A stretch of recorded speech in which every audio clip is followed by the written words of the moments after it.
The summer of 1854 arrived in Rio de Janeiro like a fever that would not break. The sun beat down on the cobblestones with terrible power, turning the thin streets into rivers of heat that danced in the afternoon light.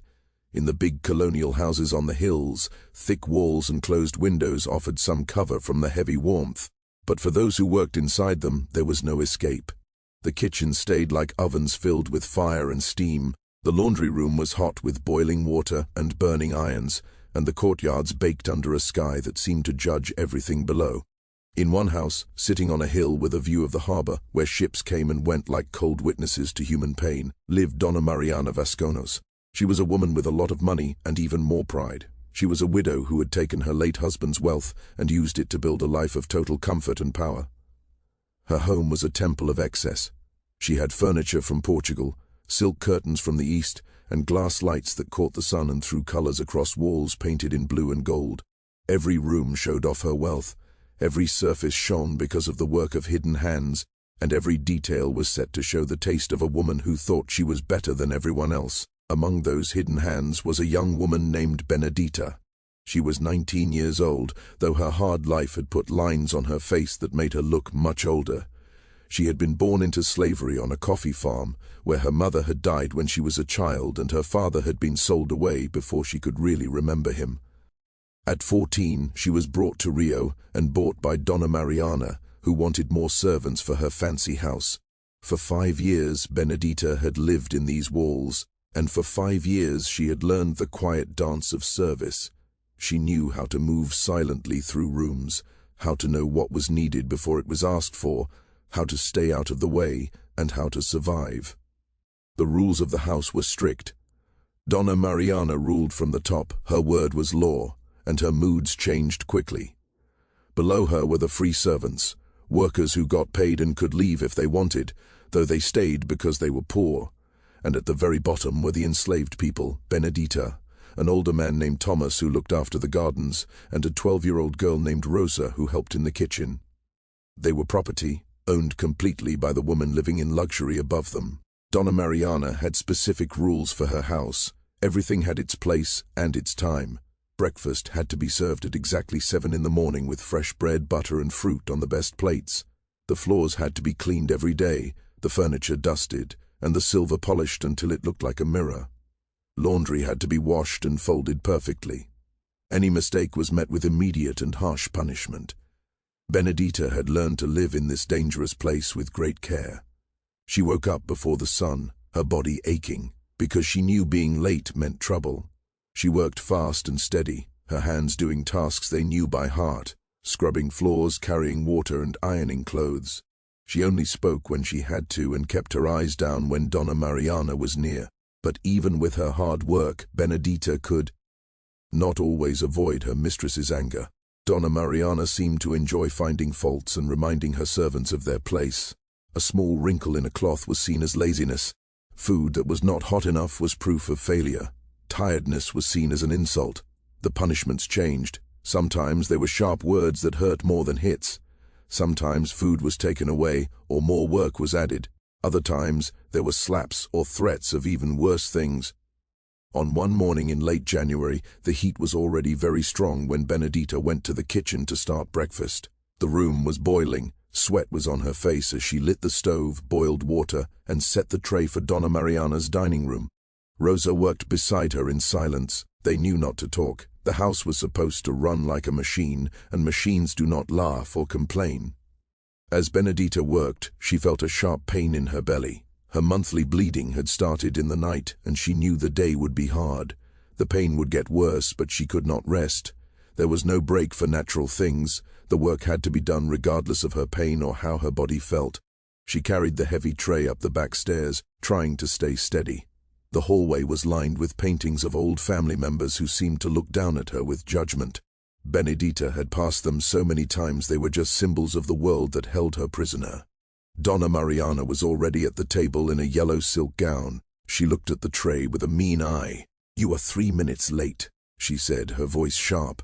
"I want my breakfast at 7, not when you feel like bringing it." Benedita looked down. "I am sorry, Senora. The bread took longer to—" "I don't want excuses," Donna Mariana cut her off. I want you to do your job. Is that hard to understand? No, Signora. Benedita began to set the table, her hands shaking even though she tried to stop them. The pain in her belly got much worse. She tried to hide it, but her body moved slightly in pain. Donna Mariana saw it instantly. "What is wrong with you?" she asked. "Are you sick?" "No, Signora." "Then stop making faces and do your work." Benedita nodded and tried to look blank. She placed the coffee and the sugar carefully. As she went to set down the fruit, a huge wave of pain hit her. Her hand moved by accident, and the plate tilted. A piece of mango fell onto the white tablecloth, leaving an orange stain. The room went silent. Benedita's heart beat fast, knowing what was coming. Donna Mariana's face turned into cold rage. She stood up slowly. "You clumsy, worthless thing," she said quietly. "Do you know how much this cloth cost? Do you understand the value of anything here?" "Signora, I am sorry. I didn't mean to." "You never mean to," Donna Mariana shouted. "You are always a disappointment." She walked around the table like a hunter. Benedita froze, her head down. "Look at me," Donna Mariana ordered. Benedita looked up. She saw a look that wasn't just anger, it was the look of someone who enjoyed having power over another person. "You are nothing," the woman said. "You only exist because I let you. Even your breath is mine."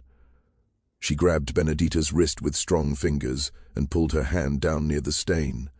"Maybe you need a reminder not to be careless." She picked up the silver coffee pot, which was still very hot.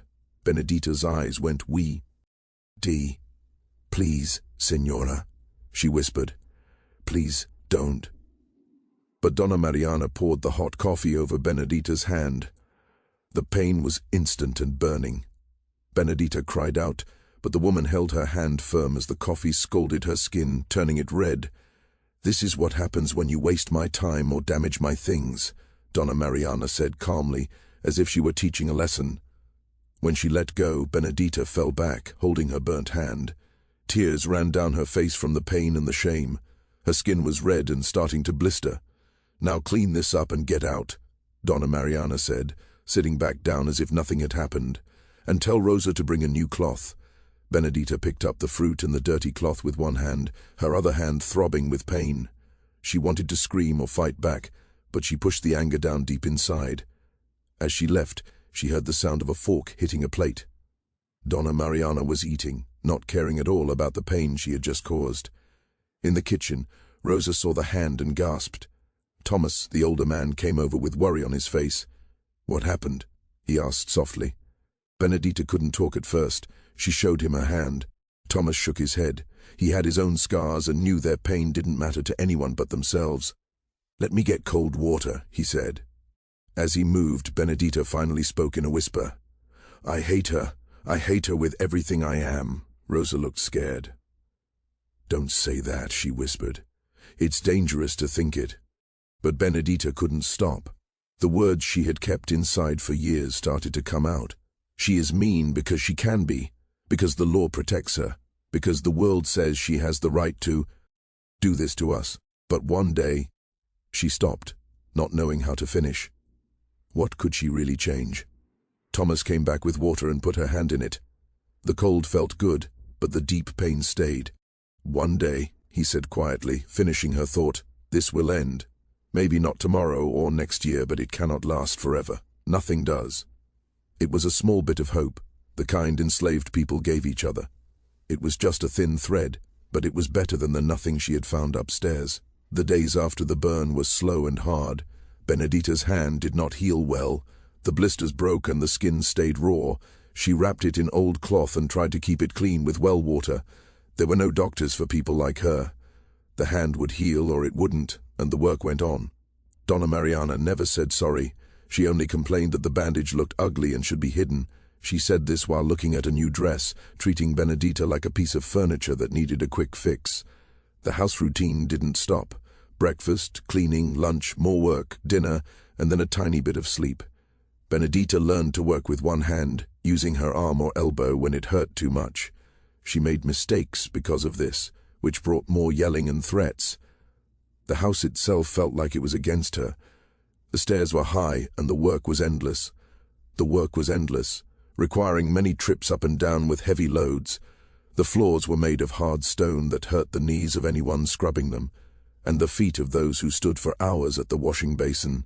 The windows in the servants' rooms were high and small, letting in very little light or air, while Donna Maria's rooms were full of sunshine and a cool breeze. Every part of the house showed who was important and who was not. Every design choice reflected the idea that some people deserved comfort, while others existed only to provide it. 3 weeks after the burning, on a Friday afternoon when the heat made the city sleepy, Donna Mariana announced she would host a party the next week. It was a lunch for 12 ladies of her social group, women of great wealth who took turns hosting each other, always trying to be the best at food, decoration, and talk. The news made everyone in the house nervous. Such events meant days of hard preparation and perfect work, all while doing the regular daily chores. Donna Mariana called Benedita and Rosa to the main room to give them orders. She stood before them with a list written in a careful hand, each item representing hours of extra work. The house must be perfect, she began, her tone suggesting it was currently messy.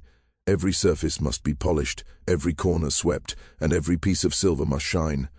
I want the rose garden trimmed and the fountain cleaned. The good plates must be brought out, washed and checked for cracks. The linens must be ironed with starch, and I want the lace cloths from Portugal used. The list went on, complex meals to cook, flowers to arrange, extra chairs to borrow, and wine to buy. The list was so long it seemed impossible for 4 people to finish it in time. But impossible was not a word Donna Mariana would accept. The work would be done because she ordered it, and because she believed she had the right to own their lives. As Donna Mariana spoke, something shifted inside Benedita. It was small. At first like a tiny stone rolling down a hill, but it had the power to cause a landslide. She had survived 5 years of cruelty and being treated like nothing. She had hidden her anger and buried her sadness just to stay alive by becoming quiet and obedient. But standing there, listening to Donna Mariana plan a party just to show off her wealth to other rich women, something in Benedita began to resist.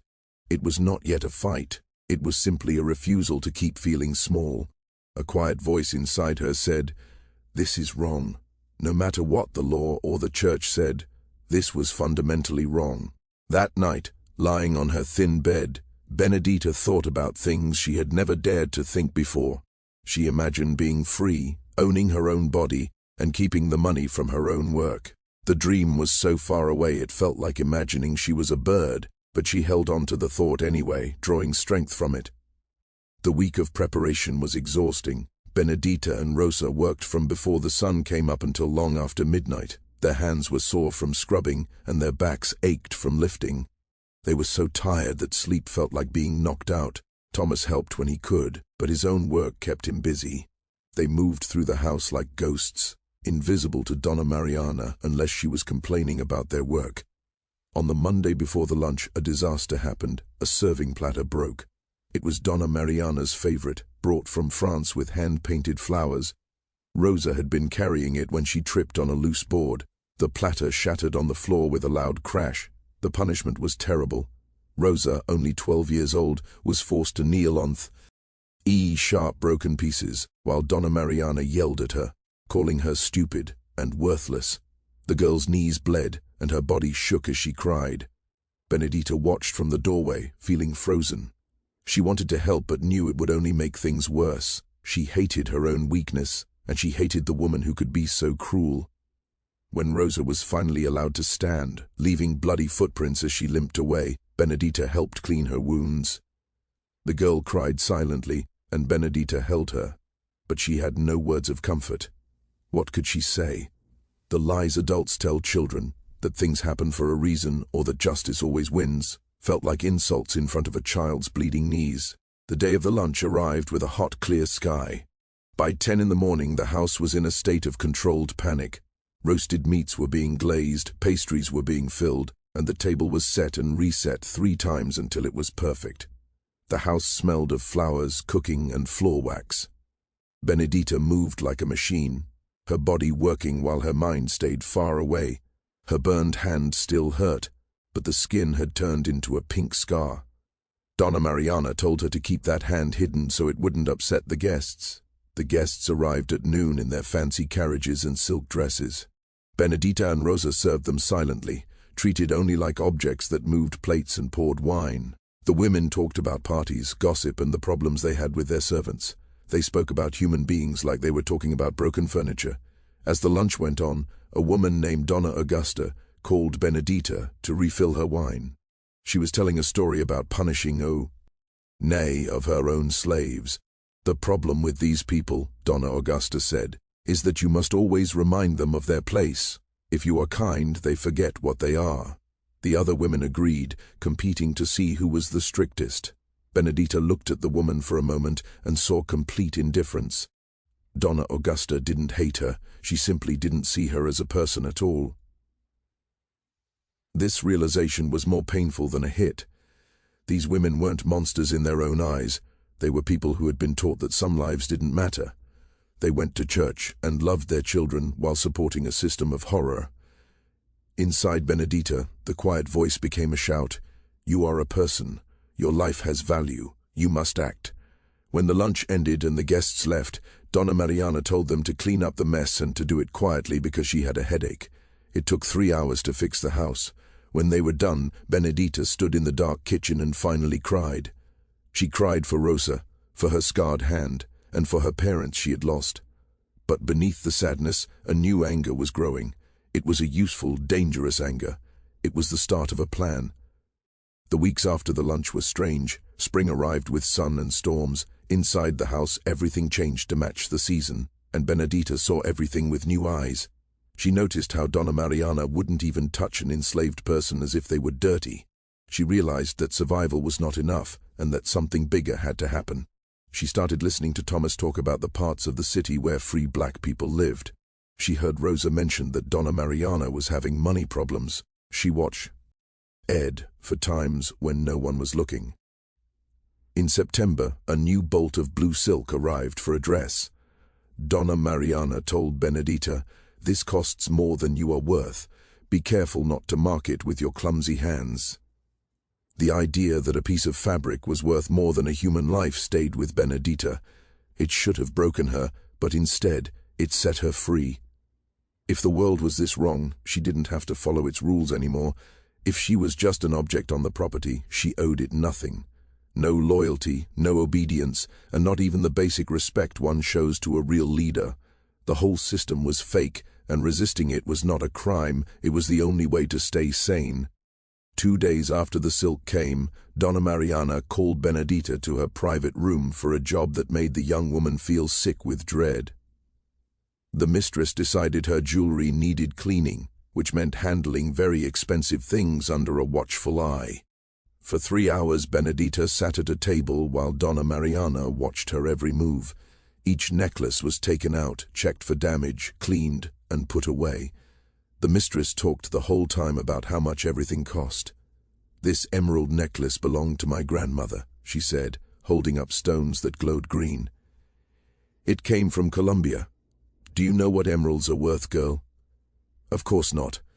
This necklace could buy 10 of you, maybe 15 if the market is good."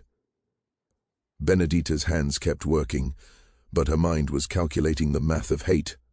10 people for 1 necklace, 15 lives for 1 toy. As the day got hotter, Donna Mariana became cranky. The heat was rising, and the close work hurt her eyes. She started finding faults in everything. Benedita was too slow, too messy, or didn't care enough about the treasures. Finally, the mistress got so angry that she snatched a diamond bracelet from Benedita's hands. The sharp clasp scratched across Benedita's already scarred palm. It was a sharp pain that left a line of blood. Benedita pulled her hand back, but Donna Mariana only cared about the jewelry. "Don't you dare bleed on my things," she snapped. "Go wrap that hand and come back to finish this right." Benedita stood to leave, but the cold words, the way an object was more important than her body, triggered something in her. She turned to face Donna Mariana and, for the first time in 5 years, looked her straight in the eyes. "Yes, Signora," she said. Her voice was steady, but it had a depth the mistress had never noticed before. For a second their eyes locked, and Donna Mariana saw a real person looking back, a person who was judging her. "What are you staring at?" she demanded, her voice shaking with a mix of fear and anger. "Get out now." Benedita left with her heart pounding. She hadn't really done anything disobedient, but the act of truly looking at her mistress felt huge. A line had been crossed. In the kitchen, Rosa cleaned the cut while Thomas looked on with worry. "You have to be careful," he whispered. "Open defiance won't help you survive." "I didn't defy her," Benedita said. "I just looked at her." "Sometimes that's enough," Thomas replied. "Sometimes that's everything." After that, things changed. Donna Mariana watched Benedita with suspicion, looking for any reason to punish her. It was as if that one look had cracked the mistress's world. For Benedita, the danger was higher, but her mind was clearer.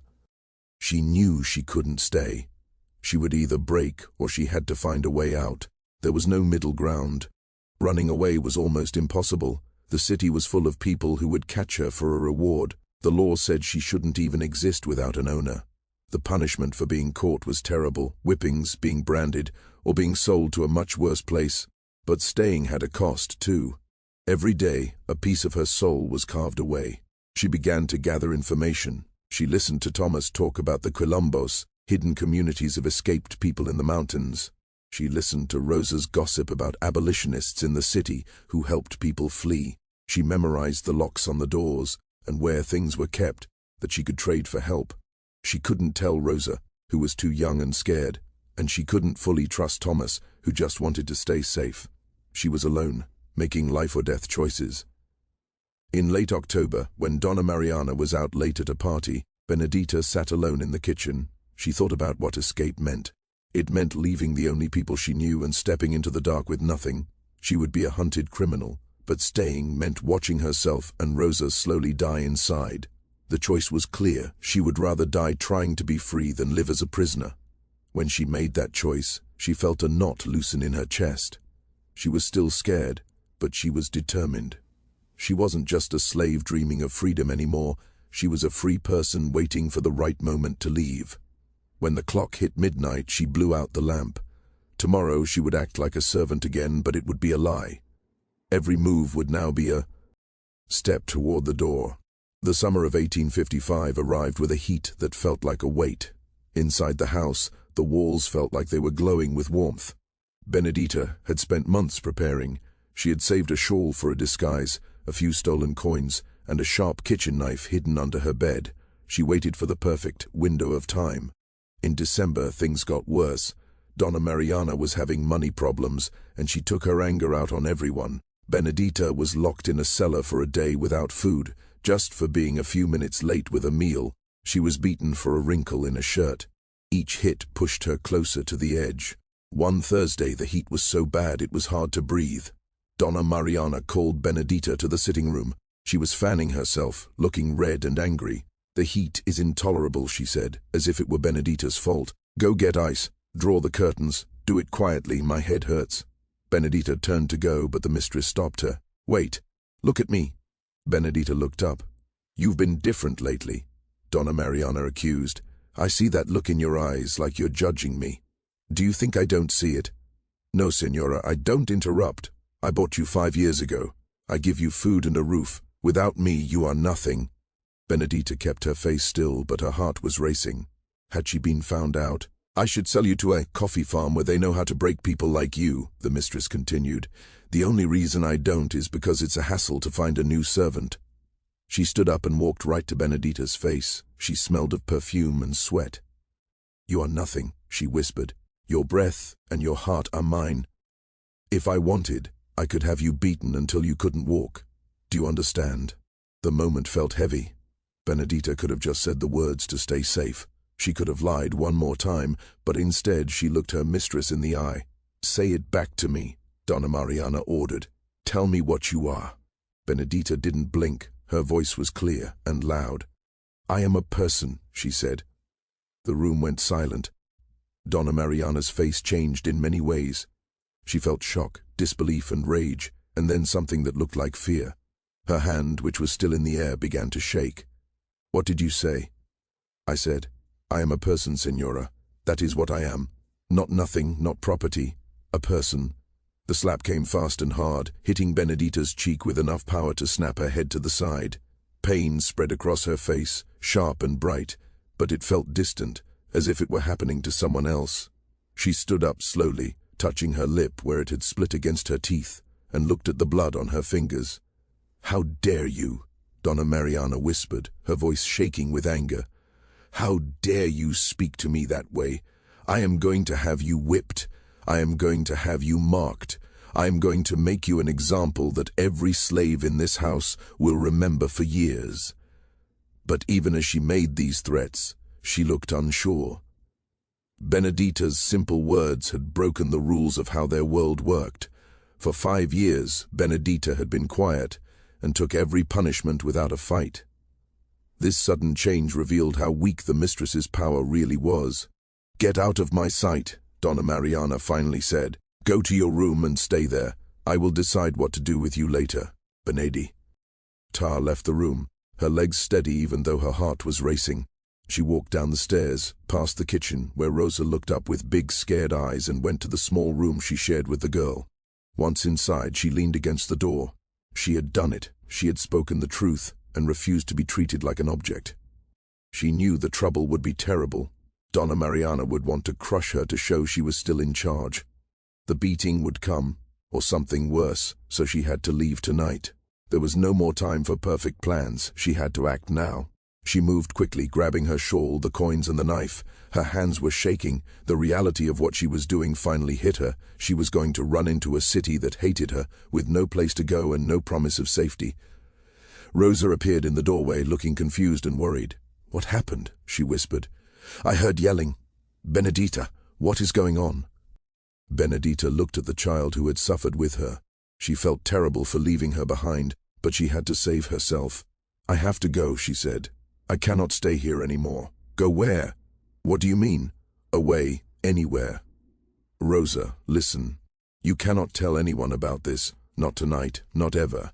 If she asks, tell her you know nothing. Promise me." The girl's eyes filled with tears. "But what about me? What do I do without you?" It was the question Benedita didn't want to hear. She was leaving a child in a house of horror. "You survive," she said, hugging Rosa tightly. "You survive however you can, and maybe one day you will get a chance like this too. But now you must let me go.